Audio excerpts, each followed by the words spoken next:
Una de las preguntas que más me hacen es sobre la diferencia entre VIH y SIDA, tanto pacientes como personas en redes sociales como personas en general. Entonces, si tú quieres saber cuál es la diferencia entre VIH y SIDA, continúa viendo el video.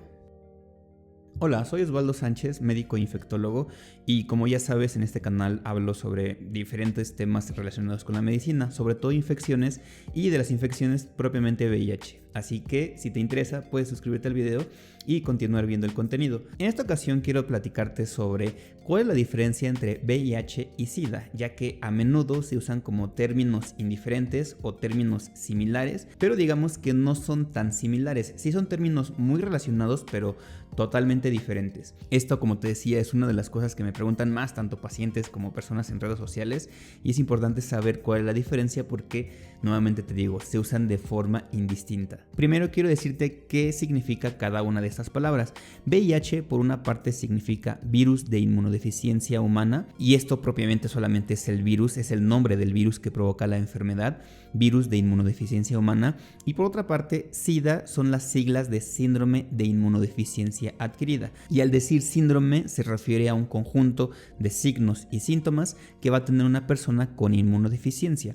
Son dos cosas diferentes. Entonces, por una parte tenemos nada más el nombre del virus, virus de inmunodeficiencia humana o VIH, y por otra parte tenemos el conjunto de signos y síntomas que nos va a dar una inmunodeficiencia adquirida. Entonces, desde aquí puedes ir viendo las diferencias tanto de un virus nada más como de un conjunto de signos y síntomas que va a presentar una persona ya con inmunodeficiencia en estadio un poco más avanzado. Y es que justamente de esto se deriva la confusión. Muy a menudo pueden encontrar los términos similares, de hecho hay muchos videos y pueden verlo en internet. Muchas veces toman como VIH diagonal SIDA cuando son dos cosas diferentes, y esto se puede ver un poco más fácil viendo la progresión de la enfermedad. Por así decirlo, una persona, una vez que contrae el virus de VIH, va a pasar por diferentes etapas. Una etapa inicial donde va a haber replicación del virus, puede haber síntomas iniciales, que ya también tengo un video donde hablo sobre síntomas iniciales. Pero una vez que pasan estos síntomas iniciales, que la verdad no suelen ocurrir en todas las personas y ocurre en un porcentaje pequeño de personas, son síntomas gripales nada más, por así decirlo. Una vez que pasan estos síntomas iniciales o síntomas de síndrome retroviral agudo, el virus pasa a estar en un estado latente. A este periodo le llamamos latencia clínica. Como pueden ver en la imagen, la primera etapa es donde hay un síndrome retroviral agudo, donde hay síntomas iniciales de infección, y después de estos síntomas iniciales de infección que duran un par de semanas, las personas pasan a un periodo de latencia clínica. Este periodo de latencia clínica que pueden ver en la gráfica, digamos que sería una persona ya que vive con VIH, pero que no va a tener el sistema inmune deteriorado para presentar los signos y síntomas propiamente de enfermedad avanzada.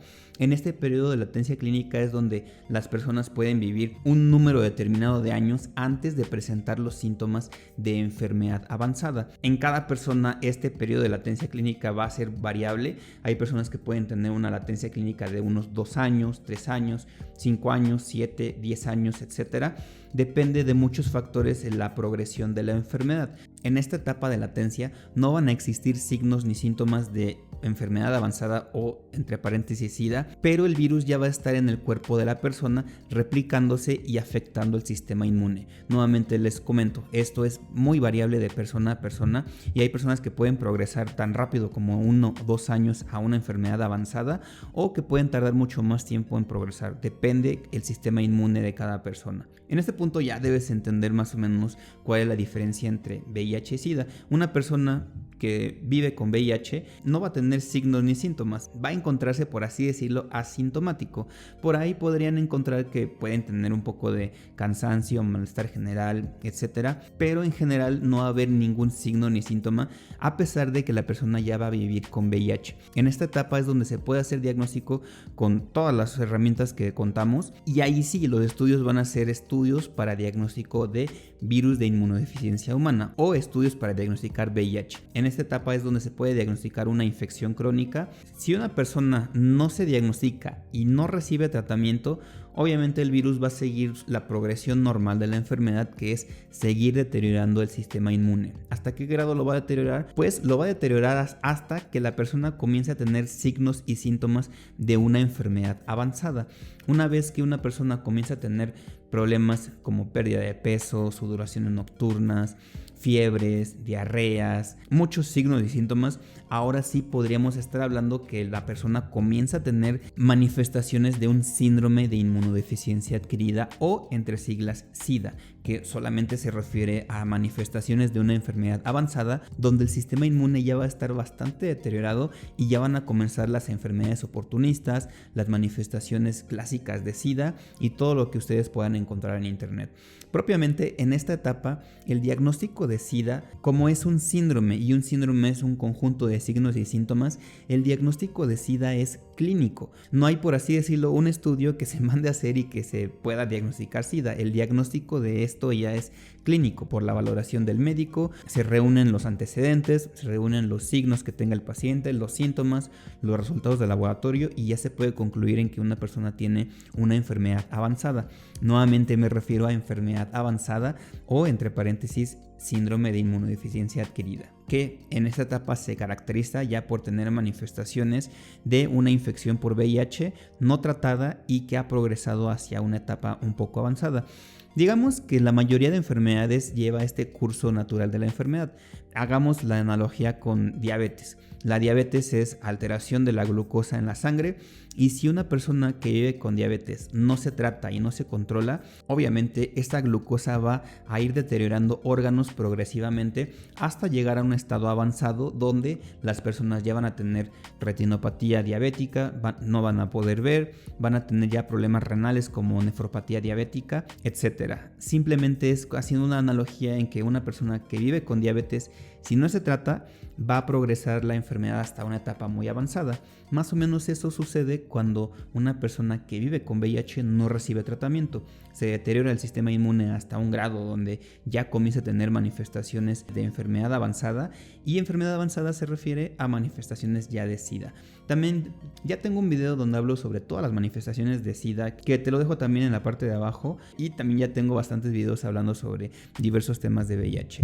Con esto espero que te quede un poco más claro sobre qué es VIH y qué es SIDA, y entiendas más o menos que una persona que vive con VIH y no recibe tratamiento corre el riesgo de llegar a una enfermedad avanzada y todas las manifestaciones que típicamente suelen encontrar en internet. Afortunadamente hoy en día se cuenta con tratamiento retroviral excelente y que ya las personas no tendrían que progresar hacia enfermedad avanzada, pero desafortunadamente sigue existiendo muchas personas que se diagnostican muy tarde con muchas enfermedades definitorias de SIDA. Espero que el video haya sido de utilidad. Recuerda que si no te has hecho tus pruebas de enfermedades de transmisión sexual, es buen momento para realizártelas. Lo mejor siempre va a ser prevenir enfermedades, y si tú te encuentras con factores de riesgo, sería bueno que te hagas tus estudios de enfermedades de transmisión sexual. Recuerda que puedes visitar mis redes sociales. Cualquier duda me la puedes dejar en la parte inferior. Puedes escribirme por mensaje privado en algunas redes sociales. Recuerda suscribirte para recibir videos similares a este hablando sobre diversos temas como infecciones, y espero que te encuentres bastante bien. Nos vemos en la próxima.